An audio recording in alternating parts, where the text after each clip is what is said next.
আওয়ামী লীগকে বাদ দিয়ে যে নির্বাচন, এই নির্বাচন একজন অবৈধভাবে ক্ষমতা দখলকারী অধীনে নির্বাচন, যে নির্বাচনে ভোট কারচুপি মানে একেবারে প্রকাশ্যভাবে, যেদিন নির্বাচন তার আগের দিন সন্ধ্যা থেকেই সিল মারা, বাক্স ভরা, ব্যালটে ভরে ফেলেছিল, সেই ধরনের একটা নির্বাচন অনুষ্ঠিত হয়ে গেল সম্পূর্ণ অবৈধ সরকারের হাতে। অবৈধ নির্বাচন, আমি জানি না এরা দেশকে কতটুকু কি দিতে পারবে, যেখানে একটা বিশাল জনগোষ্ঠী বঞ্চিত থাকলো তার ভোটের অধিকার থেকে, তার রাষ্ট্রীয় অধিকার থেকে, সাংবিধানিক অধিকার থেকে। তো সেই দেশ সামনে কিভাবে এগিয়ে যাবে, সেটাই এখন চিন্তার বিষয়। তো আওয়ামী লীগের অপরাধটা কি?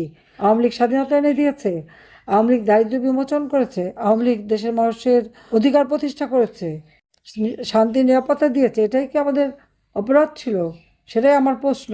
ইলেকশনের নামে একটা প্রহসন খেলে, যে নির্বাচনে আওয়ামী লীগ অংশগ্রহণ করতে পারে নাই, যেখানে আওয়ামী লীগের ভোট 53%, সেই আওয়ামী লীগকে বাদ দিয়ে ইলেকশন করলে আর বাংলাদেশের 50 ভাগের অধিক ভোটারকে বঞ্চিত করে নির্বাচন করলে সেই নির্বাচন কখনো বৈধ হতে পারে না। অবৈধ সরকারের হাতে নির্বাচন অবৈধই থেকে যায়। আজকে দুর্ভাগ্য, বাংলাদেশে আওয়ামী লীগকে নির্বাচন করতে দেয়নি, তার নির্বাচন নামে যে খেলা, যে সরকার এসছে তার উপর দেশের মানুষ কোনো আস্থা বিশ্বাস রাখতে পারে না। একমাত্র আওয়ামী লীগই পারে বাংলাদেশের মানুষের ভাগ্য পরিবর্তন করতে, আওয়ামী লীগই পারে দেশকে উন্নত করতে, আওয়ামী লীগই পারে বাংলাদেশের জনগণের শান্তি নিরাপত্তা দিতে, উন্নতি দিতে এবং অর্থনৈতিক সমৃদ্ধি দিতে। তিল তিল করে 15টা বছর যে দেশটাকে গড়ে তুলেছিলাম, মাত্র 1 বছরের মধ্যে সেই দেশ ধ্বংস। তবে আমার দৃঢ় বিশ্বাস, বাংলাদেশের জনগণের প্রতি আমার আস্থা বিশ্বাস আছে, কারণ এত অপবাদ, এত বদনাম করা সত্ত্বেও যখনই নির্বাচন এসেছে এবং যখনই সার্ভে করেছে দেখা গেছে আওয়ামী লীগ, এমনকি আওয়ামী লীগ 53% ভোটার আওয়ামী লীগকে সমর্থন করে। এত অপবাদ, এত কিছুর পরেও, নির্যাতনের পরেও, কারণ মানুষ আওয়ামী লীগকেই চায়, আওয়ামী লীগের উপরই তাদের আস্থা, এবং বাংলাদেশের মানুষ জানে যে একমাত্র আওয়ামী লীগই পারবে তাদের জীবন মান উন্নত করতে। আমাদের সকল অর্জিত অর্থনীতি সম্পূর্ণভাবে ধ্বংস, ব্যবসা বাণিজ্য সব দিক থেকে বাংলাদেশ যখন এত বেশি মানে সমৃদ্ধশালী ছিল, আজকে সেটা সম্পূর্ণ ধ্বংস করে দিয়ে গেল। আমার শুধু এটাই দুঃখ লাগে যে দিন রাত অক্লান্ত পরিশ্রম করে এই লাখো শহীদ, যাদের রক্তের বিনিময়ে আমরা স্বাধীনতা পেয়েছি, আমার ভাষা শহীদ, যাদের রক্তের বিনিময়ে আমরা মাতৃভাষায় কথা বলার অধিকার পেয়েছি, আজকে তাদের অবদান সম্পূর্ণভাবে ভুলুণ্ঠিত। আজকের বাংলাদেশ এখন অন্যের কাছে করুণা ভিক্ষা করার দেশ হয়ে গেছে। এই দেশটিকে ধ্বংসস্তূপে পরিণত করে দিয়ে গেল সে অবৈধভাবে ক্ষমতা দখলকারী, ম্যাটিকুলাস ডিজাইনের মাধ্যমে যার ক্ষমতা আরোহণ, ডক্টর মোহাম্মদ ইউনূস।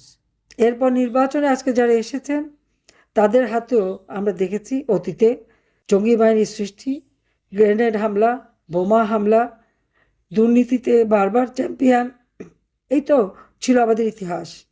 কিন্তু এই বদনাম থেকে আমরা বাংলাদেশকে শান্তির দেশে উন্নীত করেছিলাম। সকলের সাথে বন্ধুত্ব, কারোর সাথে বরিতা নয়, এই নীতি আমরা অনুসরণ করেছিলাম। আজকে সব কিছুই শেষ হয়ে গেছে। তবে আমি দেশের মানুষ আপনাদের বলবো, আপনাদের সাহস আছে, শক্তি আছে। আমাদের অগণিত নেতাকর্মীকে নির্যাতন করা হয়েছে, হত্যা করা হয়েছে, ঘর বাড়ি ব্যবসা প্রতিষ্ঠান জ্বালিয়ে পুড়িয়ে ছারখার করে দেওয়া হয়েছে। আজকে ছাত্র, শিক্ষক, আইনজীবী, সাংবাদিক, বুদ্ধিজীবী কেউই রেহাই পায়নি। এইরকম অবস্থা তো আমরা কখনো চাইনি।